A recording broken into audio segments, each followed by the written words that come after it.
Hello friends, good morning. और ये है सुबह के 11 बजे का टाइम है। तो मेरा काम सारा यहाँ निमट चुका है और आज मैं ब्लॉग कर रही हूँ 11 बजे से स्टार्ट। जैसे कि मैं आपको पता है कि मैं सिलाई कर रही हूँ। अभी मुझे बहुत ज़्यादा चल रही हूँ। 12-13 सूट है, 8 जिठानी के हैं और 3 प्रिया के। ये मुझे सिलने हैं तो जल्दी जल्दी काम निपटाना होता है और फिर मुझे ये सूट भी सिलने होते तो इसलिए मैंने जल्दी काम निपटा दिया है और मैं सूट सिलने बैठ गई हूँ। ये देखिए 5 सूट तो मैंने उसके सिल के दे दिए, अभी और भी रह रहे हैं। मैं सोच रही हूँ कि श्राद्ध में ये सूट सिल जाए नवरात्रों में, तो फिर पता नहीं टाइम लगेगा कि नहीं लगेगा। तो मैं पूरी कोशिश कर रही हूँ सूट जल्दी जल्दी सिलने की, और ज़्यादा देर मुझसे भी नहीं बैठा जाता। तो मैं एक सूट रोज़ का सिल देती हूँ। तो टाइम निकाल के बैठ गई हूँ यहाँ पर मैं। और काम ने तो जैसे कि मैंने आपको बताया निमट ही चुका है। तो गाइज़ ये देखिए चल रही है यहाँ सिलाई पूरे ज़ोरों शोरों से। और सूट मैंने सिल दिया था कल, और ये अब मैं सिल रही हूँ उसकी सलवार। तो ये थोड़ी बची थी क्योंकि थोड़ा सा इसमें काम प्रिया ने कर दिया था, और मैं यहाँ काम निपटाने के बाद थोड़ा दिमाग फ्रेश हो जाए इसलिए मैं यहाँ चाय भी पी रही हूँ साथ के साथ। चाय पीने से मेरा दिमाग खुल जाएगा तो जल्दी जल्दी काम चलेगा। जल्दी काम चलेगा तो जल्दी मेरा काम हो जाएगा। और जहाँ तक आज उम्मीद है कि मैं आज एक जोड़ी कपड़े पूरे सिल ही दूंगी, और उसमें तुरपाई भी करनी होती है। तो गाइस तुरपाई तो मैं रात में ही करती हूँ बैठ के। सुबह मैं 2 घंटे 3 घंटे का टाइम देती हूँ मशीन को, क्योंकि सारा टाइम टेबल सेट होता है किस टाइम क्या काम करना होता है। 11 बजे तक तो मेरे घर का ही काम निमटता है। बच्चे जाते हैं स्कूल, सुबह से उठ के 11 तो बज ही जाते हैं। और उसमें तो खाना तो मैं नहीं बनाती, प्रिया बना देती है, वरना तो 12-1 तो बज ही जाएगा। तो मैं 11 बजे तक वैसे काम निपटा के मैं अपना सिलाई करने बैठ जाती हूँ। और मैं 1-1:30 बजे तक सिलाई करती हूँ, क्योंकि फिर गोल्डी स्कूल से आ जाता है तो फिर वैसे ही काम फैल जाता है। और वो फिर कहता है कि मेरे आने से पहले सिलाई कर लिया करो, मुझे पूरा कमरा खाली चाहिए। तो मैं गोल्डी के आने से पहले ही मशीन उठा देती हूँ। इतने वो आता है इतने मैं कर लेती हूँ। 2-3 घंटे मशीन लेके बैठती हूँ। इन्हीं में मैं इन 2-3 घंटे में मैं एक सूट तो सिल ही देती हूँ। और ये देखिए यहाँ मैं सिल रही हूँ। आज गोल्डी की छुट्टी थी, इसके चल रहे हैं पेपर, तो एक दिन स्कूल जाता है और एक दिन की छुट्टी रहती है। तो आज इसकी छुट्टी है, तो आज ये बोला कि आज ये बोल नहीं सकता कि कमरा खाली कर दो, क्योंकि आज मैंने इसको डांट धमका दिया है कि रोज़ का तेरा यही चलता है। आज मैं यहीं पर बैठूंगी क्योंकि मुझे 2 बजे तक सिलाई करनी है। 2 बजे के बाद कमरा मैं अपने आप खाली कर दूंगी, क्योंकि ये टीवी में कुछ गेम वेम देखता है, इसलिए इसको भी हड़बड़ी मची रहती है कि मम्मी कब हटाए इस चीज़ को और कब मैं अपना गेम चला के देखूं, क्योंकि मैं उसको अपने सामने गेम नहीं चलाने देती। तो सभी बच्चों का यही सिस्टम है, बच्चे चाहते हैं कि जल्दी जल्दी मम्मी का काम निपटाए और मम्मी इधर उधर होए और मोबाइल ले और गेम खेले। तो ये मोबाइल में भी खेल लेता है और ये टीवी में भी गेम खेलता है, तो इसलिए ये मेरे मोबाइल को छेड़ रहा है। मैं अपना मोबाइल इसे नहीं दे रही हूँ, तो ये जल्दी जल्दी देख रहा है कि मम्मी जल्दी जल्दी वीडियो ख़त्म करे और मुझे मोबाइल दे दे, लेकिन मैं इसे मोबाइल आज नहीं दूँगी। तो गाइज़ मैं यहाँ बना रही हूँ सिलवार, और सिलवार बनाने में काफ़ी टाइम लग जाता है और कमर भी दुखने लगती है, क्योंकि मेरी मशीन वैसी है। क्योंकि रोज़ तो मैं सिलाई करती नहीं, सिर्फ अपने घर के ही कपड़े सिल लेती हूँ। और अब के तो मैंने अपने भी बाहर सिलाए, तो वो कपड़े मुझे पसंद नहीं आए। बाहर सिलाए मुझे कपड़े पसंद नहीं, क्योंकि ना ही तो कोई फिटिंग आई और ना ही कुछ, वो मुझे दोबारा से सही करने मुझे ही पड़ गए। तो इसलिए सभी कहने लगे कि जब तुझे आती है तो तू अपने तो सिल ही सकती है, लेकिन मैं कमर दर्द के कारण नहीं सिल पाती। ये लड़के को देखिए हो रही है बेचैनी, एक कभी कुछ छेड़ रहा है कभी कुछ छेड़ रहा है कि मम्मी जल्दी से मशीन हटा दे। लेकिन आज मैं भी मशीन नहीं हटाऊंगी, क्योंकि मुझे अपना टारगेट पूरा करना है। मुझे आज एक सूट पूरा कंप्लीट करना है और मुझे देना भी है। तो जिठानी जी के मेरी के तैयार हो जाएंगे, वो बोल रही है कि श्राद्धों में तैयार हो जाएंगे, तो मैं नवरात्रों में सारे नए कपड़े पहनूंगी। मैंने कहा पहन लेना, मेरा क्या जाता है, मुझे तो सिलना ही है, सिल के दे दूंगी। बहुत ज़्यादा कहने लगी कि तू ही सिल दे तू ही सिल दे, मेरी फिटिंग तू ही बिठाती है। मेरे बाहर सारे कपड़े ख़राब हो गए, उसने 4-5 सूट बाहर सिलाए, किसी पे भी उसकी फिटिंग नहीं बैठी। तो मैं यहाँ जिठानी जी के ही कपड़े सिल ली, और ये मेरी सिलवार सिल के हो गई है तैयार। तो गोल्डी यहाँ हो रहा है खुश कि मम्मी की तो मम्मी का काम तो अब निमट जाएगा जल्दी। लेकिन नहीं, मैं सलवार कंप्लीट होने में भी टाइम लगेगा, क्योंकि ऊपर का ही जुड़ा है। अभी मोहरी बनाने में काफ़ी टाइम लग सका है। सलवार की मोहरी बनाने में कम से कम 1.5 से 2 घंटे लगते हैं। तो गाइज़ अगर आपको मेरी वीडियो पसंद आती है तो लाइक शेयर एंड सब्सक्राइब जरूर कर दीजिए प्लीज़, क्योंकि आप लोगों का सपोर्ट ही मुझे आगे तक पहुँचाएगा। और आप लोग सपोर्ट करेंगे तो मुझे मोटिवेशन मिलता है, तो और मैं और अच्छी अच्छी वीडियो आपके लिए बनाऊंगी। और मैं कुछ कुछ ऐसी ख़ास बातें भी आपको बताऊंगी जो कि आपको सीखने के लिए मिलेंगी, जो कि हम लोगों के लिए बहुत ज़रूरी हो जाती हैं सीखने के लिए। आप जैसा कुछ ज्ञान तो ऐसी चीज़ें कहीं से भी मिल जाए तो उसको ले लो। और हर किसी में प्रॉपर ज्ञान नहीं है, तो किसी में कुछ होता है किसी में कुछ होता है। तो मेरा तो यही मानना है कि जिससे ज्ञान की चीज़ मिले उसे सीख लो। गाइस आज क्या जुलम हो गया। आज तो मेरी सासू ने जुलम ढा दिया। कासी फल की सब्जी और मक्का की रोटी खवा रही मुझे बना के, कह रही ले तू खा ले। आज तो पता नहीं मैं सांझ तक खुशी के मारे पागल हो जाऊँ, इतनी खुशी मेरे पे बर्दाश्त नहीं हो रही। ये देखिए ये बना रही मेरी सासू माँ मक्का की रोटी और कासी फल की सब्जी बनाई है, इधर रखी है कासी फल की सब्जी। कह रही है तू गरम गरम खा ले। जिसको ऐसी सासू चाहिए मुझे संपर्क करे। देखिए गाइस आज बन रहे हैं भरवा करेले, और भरवा करेले कुछ हमारे घर में इस तरीके से बनते हैं। ये करेले प्रिया ने लिए हैं छील सही तरीके से, और इनका अंदर का सारा माल काट के यहाँ धर लिया है उधर। अब इन्हें कुछ भी वेस्ट नहीं करने की, सारी चीज़ इसी के अंदर भर देगी, है ना प्रिया? ये सारी चीज़ इसी के अंदर भर, इसे तलेगी ना तो इसे भी कूटेगी और कूट के प्याज के साथ तलेगी, है ना? फिर उसके साथ तल के फिर ये करेले तल के फिर उनमें भर देगी।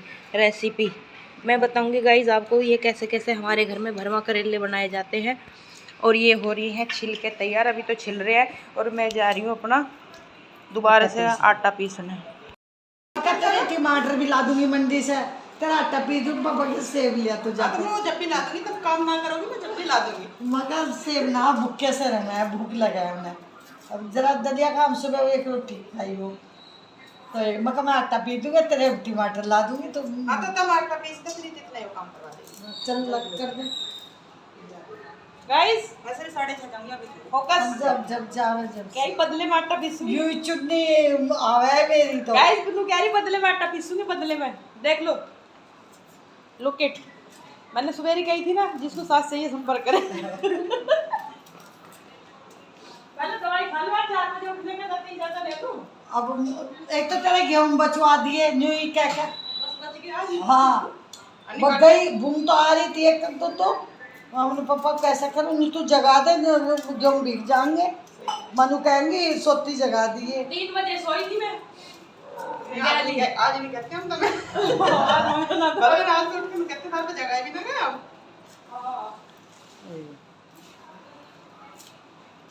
सिचुएशन समझो करो। हां हालात समझो। ये चौकी ले जा पूरी बाहर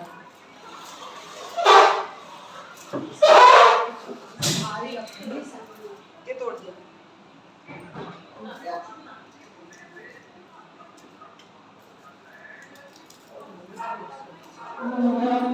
चलो बस कितना वीडियो वो खड़ी है।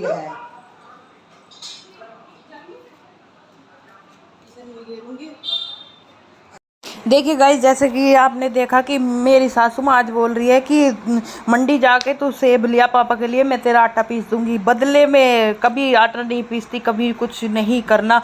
आज भी देखो गाइस थोड़ी देर के लिए बैठी है, लेकिन मुंह लपेट कैसे बैठी है, वह जैसे पता नहीं चक्की में से क्या निकल के आ रहा है। ले बैठना थोड़ी देर, ये 5 मिनट के अंदर बैठ के थोड़ी देर बाद कहेगी कह रही ले अपना आपको पीस लो, मेरे बस की ना किसी का कुछ भी काम करना।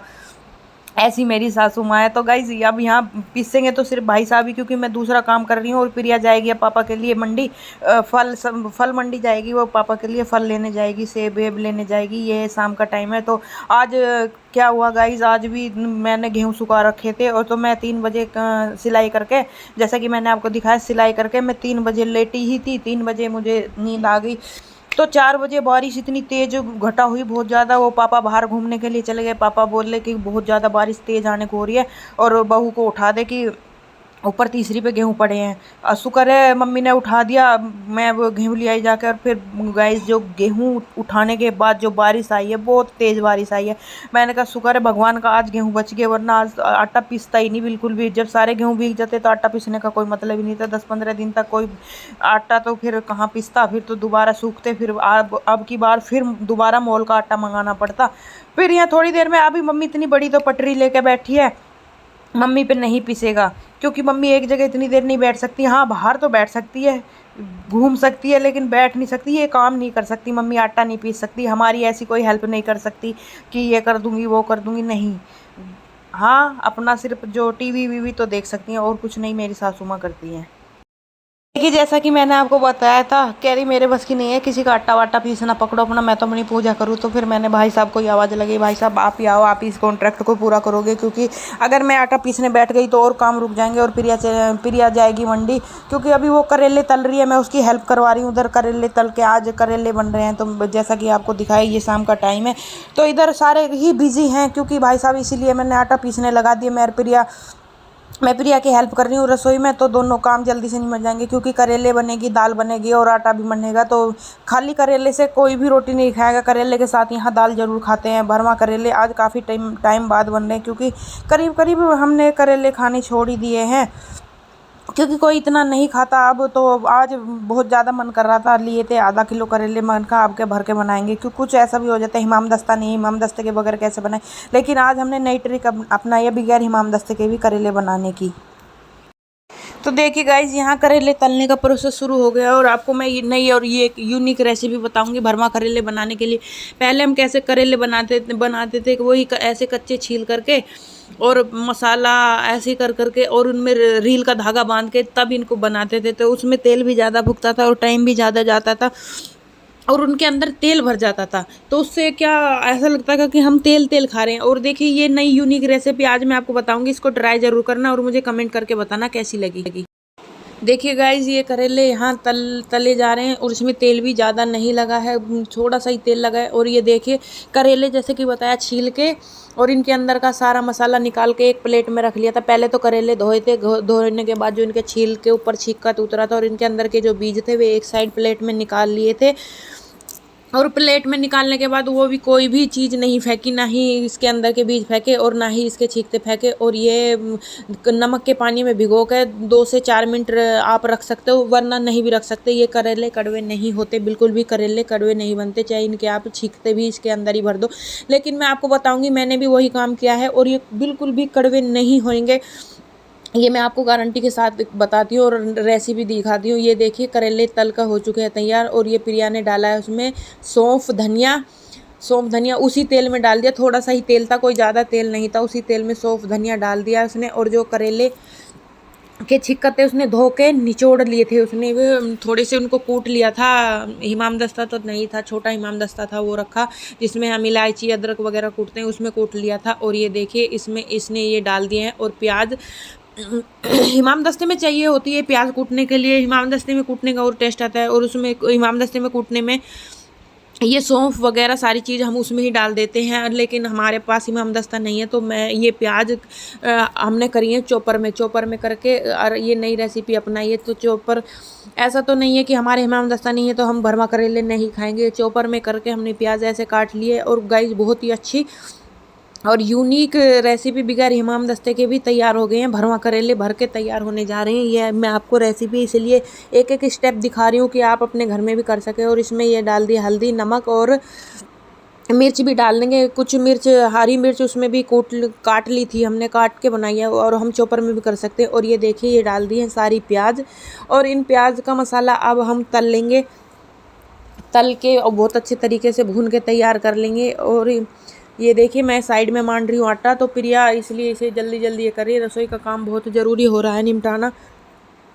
फिर प्रिया फल मंडी भी जाएगी, वो फल लेने भी जाएगी। और गाइज अगर आपके घर में अचार का तेल है तो अचार का तेल या मसाला थोड़ा सा डाल सकते हैं, उससे क्या खुशबू और टेस्ट अलग आ जाएगा। क्योंकि इन दिनों में आम भी तो होती नहीं, पहले क्या आम भी डाल देते थे कूट के, तो उससे खट्टापन जो आता था उससे और भी टेस्ट बढ़ जाता था। तो इसमें प्रिया ने थोड़ा सा अचार का तेल डाल दिया। अचार सभी के घर में होता है, ऐसी कोई बात नहीं किसी के घर में अचार नहीं होता, तो ये अचार का तेल डाल दिया।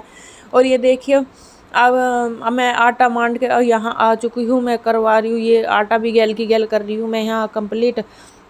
प्रिया ने करेले तल के भून के तैयार कर रखे हैं और ये मसाला हो रहा है तैयार। और मसाला तैयार होने के बाद कुकर में दाल भी चढ़ा रखी है, दाल भी चढ़ाई है। करेले और दाल, जैसे कि मैंने आपको बताया था, करेले और दाल बनना तो बहुत ज़रूरी हो जाता है, सूखी सब्जी और दाल। तो करेले के साथ दाल का कॉम्बिनेशन तो इतना अच्छा बैठता है, बहुत ही अच्छा होता है करेले और दाल। आप अपने घर में बनाना और मुझे ज़रूर कमेंट करके बताना। और देखिए गाइज मसाला भुन के हो गया तैयार और मैंने एक प्लेट में निकाल दिया वो ठंडा होने तक। और ये मेरी दाल भी तैयार हो चुकी है, दाल में मैंने तड़का लगा दिया है। तो क्या करते हैं, दाल उबाल लो। आज जिस कढ़ाई में आपने ये मसाला तला है उसमें पहले इस दाल को घुमा लो, क्योंकि उसका जो मसाले का टेस्ट है वो आपकी दाल में भी आ जाएगा। और मैंने वो पहले कढ़ाई में ये दाल घुमा ली थी, घुमा के फिर कुकर में डाल के, और मैंने इसमें तड़का भी लगा दिया था। और अब ये मसाला मेरा ठंडा हो गया है, और अब मैं इनको भरवा करेलों को भर के रख दूँगी। आप देखना इसमें कोई भी किसी तरीके की कोई दिक्कत नहीं आएगी। और कितनी आसानी से मेरे भरवा करेले बनकर हो गए तैयार। और ये देखिए मैं इनमें भर रही हूँ मसाला, क्योंकि करेले भी मेरे एकदम तल के, और बिल्कुल इसमें बिल्कुल भी तेल नहीं है गाइस, बिल्कुल भी तेल नहीं है। थोड़ा सा तेल डाला था, उसमें मसाला भी भून लिया था और करेले भी तल लिए थे, तो इसमें तेल का तो कोई मतलब ही नहीं है। और ये जो ज़्यादा बड़ा करेला है उसको मैं बीच में से काट दूंगी, क्योंकि बच्चे खाएंगे तो पूरा करेला बच्चे नहीं खाते, बड़े आदमी तो खा लेते हैं। तो मैं छोटे छोटे करेले तो ऐसे ही भर दूंगी, और जो बड़े करेले उनको बीच में से काट के रखूँगी, तो बच्चे खुश होकर खा लेंगे। और इतनी टेस्टी और अच्छी रेसिपी है ये, मैं आपको बता रही हूँ। आप अपने घर में, मैं फिर से बोल रही हूँ, आप अपने घर में ज़रूर ट्राई करना, और ट्राई करके कमेंट करके बताना। ये देखिए गाइस, ये मेरे भरवा करेले हो गए हैं बिल्कुल तैयार, ना ही कोई ज़्यादा टाइम लगा है और ना ही कुछ। ये देखिए मैं चाकू से काट कर इनको रख रही हूँ एक साइड में। ये देखिए गाइस, हो चुका है मेरा पूरा, रसोई का भी काम हो चुका है मेरा, और मेरा उधर आटा भी पिस चुका है, और मेरी पूजा भी हो रही है, और प्रिया चली गई है मंडी, और ये मेरा रसोई का काम निमट गया पूरा। ये मेरी दाल भी बनके हो चुकी है रेडी। और ये देखिए, ये मैं कर रही हूँ बर्तन साफ़।